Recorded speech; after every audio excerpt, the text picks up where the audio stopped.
আমাদের গৃহে অনেক কক্ষ রয়েছে, কিন্তু এমন কি আছে যে একটাই থাকে?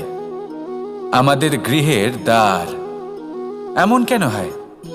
অনেক দ্বার তো থাকতেই পারে। ভেবে দেখুন, একটা বিশাল ভবন রয়েছে, তার চতুর্দিকে অনেক দ্বার আছে। ভালোই হবে, যাতায়াত করতে সুবিধা হবে, কিন্তু এমন আমরা কেন করি না?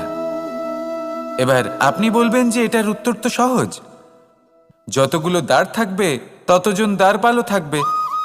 কে কখন কোথা থেকে আসবে, কোথায় চলে যাবে সেদিকে খেয়াল থাকবে না। চুরির সম্ভাবনাও বেড়ে যাবে। যাক, এই বিষয়ে অন্তত আপনি বোঝেন। সেই জন্য আপনার গৃহে একটাই দ্বার রয়েছে। কিন্তু আপনার মনের বিষয় কি জানেন? আপনার মনেও কি কোনো দ্বার আছে? নেই? তার মানে যে কোনো ব্যক্তি যেখান থেকে খুশি আসতে পারে, আর আপনার মনে যা খুশি প্রবেশ করিয়ে চলে যেতে পারে। কোনো বাধার সম্মুখীন না হয়ে কোনো ব্যক্তি আপনার মনে যা কিছু প্রবেশ করিয়ে চলে যাবে, তা সে আমাদের পক্ষে শুভ হোক, অশুভ হোক বা যতই ঘাতক হোক না কেন। সেই ভাবনা হতে পারে বাসনাময়, ক্রোধে পরিপূর্ণ, মতভেদে পরিপূর্ণ, বিদ্বেষ বা অহংকারে পরিপূর্ণ, বা কোনো ব্যর্থ ভাবনা হতে পারে। বিশ্বের যে কোনো ভাবনা মনে এসে বসবাস করতে পারে। এবার মনে যা ভাবনা থাকবে, মন সেটাই অনুভব করবে। নেতিবাচক ভাবনা যদি মনে ঘর করে, মন সুখ অনুভব কি করে করবে? সেই জন্য আবশ্যক হলো মনের মাঝে ইতিবাচক সত্তার দ্বার গড়ে তোলা। অর্থাৎ কোনো ভাবনা যদি আসে এবং ইতিবাচক হয়, তাহলে তাকে মনে প্রবেশ করতে দিন। যদি তা আপনাকে আর্থিক, সামাজিক, পারিবারিক, আধ্যাত্মিক লাভ দেয়, তাহলে তাকে প্রবেশ করতে দিন। যদি না দেয়, যদি তা নেতিবাচক ভাবনা হয়, তাকে দ্বার থেকেই আবার ফিরিয়ে দিন। যত শুভ চিন্তায় থাকবে এই মন, ততই শুভ হবে আপনার জীবন। আর এই মন সুপ্রসন্ন হয়ে বলবে, রাধা রাধা। এবার ধরুন আমাকে দ্বারকা থেকে হস্তিনাপুর যেতে হবে, আর পথে আমি প্রত্যেকটা এমন স্থানে দাঁড়াচ্ছি যেখানে আমার মন আপ্লুত করার মতো কোনো দৃশ্য দেখতে পাচ্ছি, বা কোনো ব্যক্তিকে দেখতে পাচ্ছি, বা কোনো প্রসঙ্গ দেখতে পাচ্ছি, বা কোনো নাটক দেখতে পাচ্ছি। তাহলে কি আমি কখনো হস্তিনাপুরে উচিত সময়ে পৌঁছতে পারবো? কখনোই নয়। মানুষকেও ঠিক এই কথাটাই মাথায় রাখতে হবে। মানুষ মনের মধ্যে একটা লক্ষ্য স্থির করেন, সেই পথে অগ্রসর হয়ে পড়েন। এবার সেই পথে এগোতে এগোতে অনেক মানুষজন, অনেক ঘটনা, অনেক সমস্যা চলে আসে, যার ফলে তার মন বিচলিত হয়ে পড়ে। যদি মন বিচলিত হয়ে যায়, তাহলে লক্ষ্যের প্রতি কিভাবে একাগ্রচিত্ত হবেন? সেই জন্য অত্যন্ত আবশ্যক যে আপনি সময়ের সদ্ব্যবহার করুন সেই পথে চলার জন্য। সেই পথে সামনে এগোতে থাকুন। চোখ থাকবে শুধু লক্ষ্যের দিকে। যখনই আপনি বুঝবেন যে আপনি লক্ষ্যভ্রষ্ট হচ্ছেন, আবার সেই পথে নিজেকে টেনে আনুন। ঠিক এইভাবেই এগোতে থাকুন। সাফল্যের শিখরে গিয়ে পৌঁছন, আর সেখানে গিয়ে আনন্দের সাথে উচ্চ স্বরে বলুন, রাধা রাধা। কখনো কোনো নদীকে দেখেছেন? একই আকার, একই স্থান, শুধু প্রবাহিত হতে থাকে। এর মধ্যে কখনো কোনো অপদ্রব্য ফেলে দেখুন, দেখবেন সেটা বেশিক্ষণ সেখানে থাকে না। সেটা নদীর সাথে বইতে থাকে, আর বয়ে যেতে যেতে সাগরে সমাহিত হয়ে যায়, আর শেষ পর্যন্ত সাগর সেটাকে তটে ফেলে দেয়। কিছুটা এমন হওয়া উচিত আমাদের বিচারধারাও। এক স্থানে তা স্থগিত হওয়া উচিত নয়, এটা সবসময় প্রবাহমান হওয়া উচিত। তবেই আমাদের চেতনা, আমাদের মূল্যবোধ এবং আমাদের স্মৃতি, এই তিনটি শ্রেষ্ঠ থাকবে। আর এটাই হলো পুকুর এবং নদীর মধ্যে পার্থক্য। নদীতে জল সবসময় বয়ে চলে, সেই জন্য পবিত্র থাকে, শুদ্ধ থাকে এবং পরিষ্কার থাকে। আর সেখানে এই পুকুরের তলদেশে সব জমা হতে থাকে, আর সেই জন্য তা অপবিত্র হয়ে যায়। তাই সবসময় এই বিচারধারা প্রবাহমান রাখুন। যদি মনে কোনো ভাবনা চলে আসে, সেখানেই থেকে যায় এবং বিদ্যে থাকে, তাহলে তা বের করে দিন। তাকেও বয়ে যেতে দিন, এবং তার যা উত্তর হবে তা সময়ের সাথে আপনার সামনেই চলে আসবে। শুধুই নদীর মতো প্রবাহমান হন, আর আমার সাথে ভালোবেসে বলুন, রাধা রাধা। জন্ম এবং মৃত্যু, একটি হলো জীবনের সূত্রপাত, আরেকটি জীবনের সমাপ্তি। এটা হলো একটি চক্র, এবং প্রত্যেক চক্রের মতোই এটাও যেখান থেকে শুরু হয় সেখানে এসেই সমাপ্ত হয়। অর্থাৎ প্রত্যেক ব্যক্তি যারা জন্ম নিয়েছেন তার জন্মের সাথে এটা সুনিশ্চিত হয়ে যায় যে তার মৃত্যু হলো অবশ্যম্ভাবী। এই সংসারে এমন কিছুই নেই যা চিরকালের মতো থেকে যায়। এবার এটা আমরা সবাই জানি। আমাদের কাছে যে জীবনটা আছে, যেটা আমরা যাপন করতে পারি, সেই সময়কালে আমরা কি করতে পারি সেটা গুরুত্বপূর্ণ। এমন কিছু করুন যার ফলে মৃত্যুর পরেও আপনি অমর হয়ে থাকবেন। আমাদের কথা, আমাদের কর্ম এই সংসারে প্রেরণা প্রদান করতে পারে। আর যদি আমরা প্রেরণা নাও জোগাতে পারি, তাও এই সন্তোষ বোধ যেন থাকে যে আমরা আমাদের জীবন ব্যর্থ হতে দিইনি। এই জীবন যাপন করার ইচ্ছেতেই আমরা সময় ব্যর্থ করে দিই।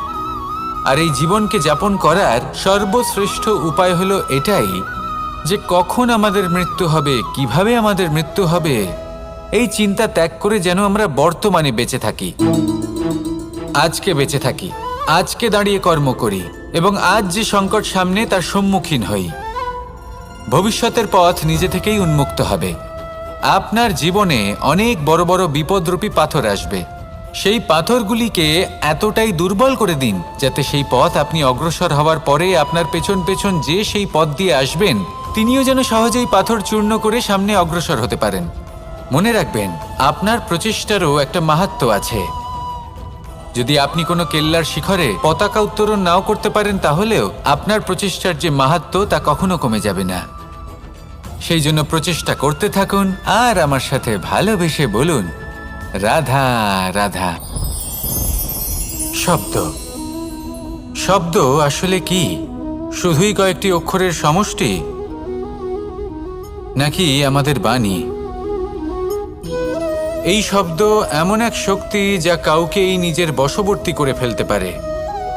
শব্দ এমন এক অস্ত্র যা কাউকে ক্ষত বিক্ষত করে দিতে পারে। এই শব্দ হলো একটি নাদ স্বরূপ যা কোনো ঘুমন্ত ব্যক্তিকেও জাগিয়ে তুলতে পারে এবং নিজের লক্ষ্যের দিকে অগ্রসর করতে পারে। শব্দে এত শক্তি আছে যে কারোর মনে এতটা আঘাত দিতে পারে যে সে হয়তো জীবনে আর কখনো এগোতেই পারল না। তাহলে এই শব্দের প্রয়োগ খুব ভেবে চিন্তে করবেন। এবং এই শব্দের মতোই হলো নীরবতা। অনেক সময় এই নীরবতা আমাদের সহায়ক হয়ে ওঠে। অনেক সময় এটা আমাদের অনুশোচনাকে অনেক বেশি বাড়িয়ে তুলতে পারে। ভীষ্ম পিতামহ, অঙ্গরাজ কর্ণ যখন দ্রৌপদীর বস্ত্রহরণ হচ্ছিল তখন এনারা নীরব ছিলেন। দুর্যোধনের বিরোধিতা করেননি, ওকে বাধা দেননি। আর তারপর কি হলো সেটা আপনারা সকলে জানেন। দেখতে গেলে নীরবতা চুপ করে থাকা, কিন্তু যদি কোনো দুষ্টের সামনে চুপ করে থাকেন, যদি তার বিরোধিতা না করতে পারেন, তাহলে এই নীরবতাই অনেক বড় পাপের আকার ধারণ করে। মনে রাখবেন আর আমার সাথে ভালোবেসে বলবেন, রাধা রাধা। কখনো কখনো আমরা খুব ব্যথিত হয়ে পড়ি। আমরা নিজেদের পরিবারের জন্য এত কিছু করি আর তারা আমাদের দেখলেই ভয়ভীত হয়ে পড়ে, আমাদের দেখলে বিরক্ত হয়। কখনো নিজেদের সন্তানকে বিকাশের পথে অগ্রসর করার জন্য আমরা তাদের উপর একটু জোর দিই যাতে তারা পরিশ্রম করে, কিন্তু সেই সন্তান আমাদের উপর বিরক্ত হয়ে পড়ে। কখনো সন্তানকে সঠিক শিক্ষা দেওয়ার জন্য আমরা তাদের কিছু সীমা নির্ধারিত করি, তখন সেই সন্তানের চোখে নিজেদের জন্য আমরা ঘৃণা দেখতে পাই। মানুষ কেন ব্যথিত হবে না? দেখুন, যখন সূচের দ্বারা আপনি বস্ত্র সেলাই করেন তখন সূচের আঘাত সেই বস্তুকে সহ্য করতে হয়, কিন্তু তাতে সেই সূচ বা আপনার উদ্দেশ্যে কোনো প্রভাব পড়া উচিত নয়, কারণ আপনি তো আপনার কর্ম করছেন, আর তাও পূর্ণ নিষ্ঠা ভরে, এবং অবশেষে আপনার উদ্দেশ্য শুভ প্রমাণিত হবে। তাই কেউ বিরক্ত হচ্ছে বলে বা কারোর চোখে নিজের প্রতি ঘৃণা দেখার ভয় কখনো পিছিয়ে যাবেন না। কষ্ট না করে বিকাশ সম্ভব নয়। কর্ম করতে থাকুন, সব কিছু শুভ হবে। আসুন আমার সাথে ভালোবেসে বলুন, রাধা রাধা। সিংহ।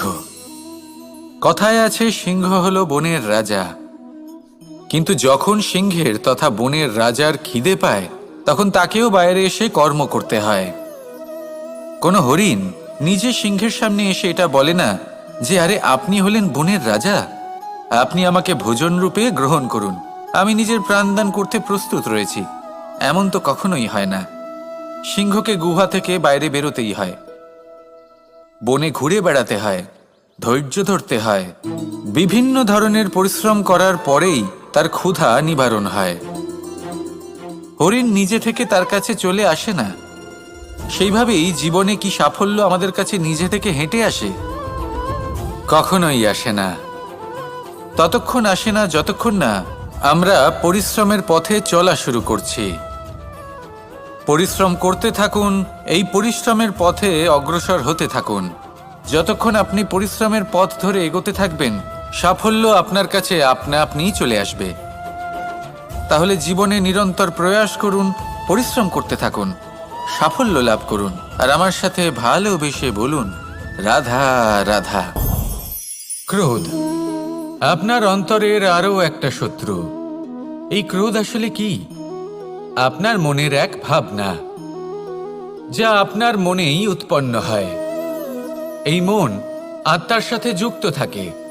এখন একটা ভাবনা যা আত্মার সাথে যুক্ত থাকে, তাকে অনুচিত কেন বলা হয় সেটা বোঝার চেষ্টা করুন। ক্রোধ কখনো কখনো জরুরি হয়, বিশেষ রূপে তখন যখন আপনি সঠিক পক্ষে দাঁড়িয়ে রয়েছেন এবং সামনের ব্যক্তি অধর্মের পক্ষে রয়েছেন আর বিনম্রভাবে মানছেন না। যেমন শ্রীরাম ক্রুদ্ধ হয়েছিলেন সাগরের ওপর, ওটা উচিত ছিল, আর তা ততক্ষণই উচিত যতক্ষণ আপনি ক্রোধকে নিয়ন্ত্রণ করছেন। যদি ক্রোধ আপনাকে নিয়ন্ত্রণ করতে শুরু করে, তাহলে পরিস্থিতি এমনও হতে পারে, ধরুন একজন ব্যক্তির প্রতি ক্রোধের কারণে আপনি তার ক্ষতি করতে চান। আপনি একটা কয়লা হাতে নিলেন, আর সেই কয়লা সামনের ব্যক্তির ক্ষতি করার পূর্বে আপনার হাত জ্বালিয়ে দেবে। ব্যাস, ক্রোধ এটাই করে। সর্বপ্রথম আপনার ক্ষতি করে, আপনার বিবেক হরণ করে নেয়, আপনি আপনার নিয়ন্ত্রণ হারিয়ে ফেলেন আর সবকিছু নষ্ট হয়ে যায়। বেশিরভাগ মানুষ ক্রোধে এমন সিদ্ধান্ত নেন যে সেটা তাদেরই বিনাশের কারণ হয়ে দাঁড়ায়।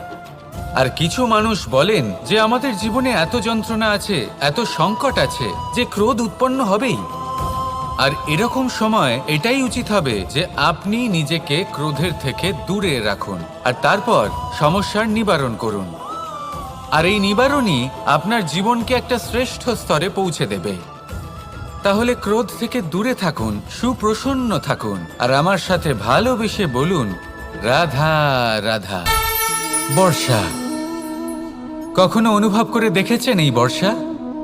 আকাশ থেকে বর্ষার ফোঁটা ঝরে পড়ে, মিষ্টি ফোঁটা, শীতল ফোঁটা, মনকে পবিত্র করে তোলে, ধরিত্রীর তৃষ্ণা নিবারণ করে, আশপাশটা সবুজে ভরিয়ে তোলে। এবার এই রকম জল আমরা কুয়ো থেকেও পেতে পারি। যদি আমরা ভেবে দেখি যে বর্ষা এবং কুয়োর জলের মধ্যে পার্থক্য কি, তবে পার্থক্য আছে। পার্থক্য হলো ভাগ্য এবং কর্মের। বর্ষা হলো ভাগ্য। প্রকৃতির যখন ইচ্ছে হবে তখন বর্ষা হবে, কিন্তু কুয়ো আমরা এমনি এমনি পাই না। কর্ম এবং পরিশ্রমের দ্বারা একে প্রাপ্ত করতে হয়। এই ধরিত্রীকে খুঁড়তে হয়, অনেক ঘাম ঝরাতে হয়, তবেই আমরা একটা কুয়ো প্রাপ্ত করতে পারি। এবার এই বর্ষা, এটা সারা বছর হয় না, কিন্তু কুয়ো এটা বছরের পর বছর আমাদের তৃষ্ণা নিবারণ করে। এবার এর থেকে আমরা কি শিক্ষা লাভ করি? এটাই যে আপনি ভাগ্যের ওপর বিশ্বাস রাখুন, কিন্তু নিজের কর্মের ওপর আস্থা রাখুন, কারণ কর্ম এবং পরিশ্রম আপনাকে এই সংসারের যে কোনো শিখরে পৌঁছে দিতে পারে।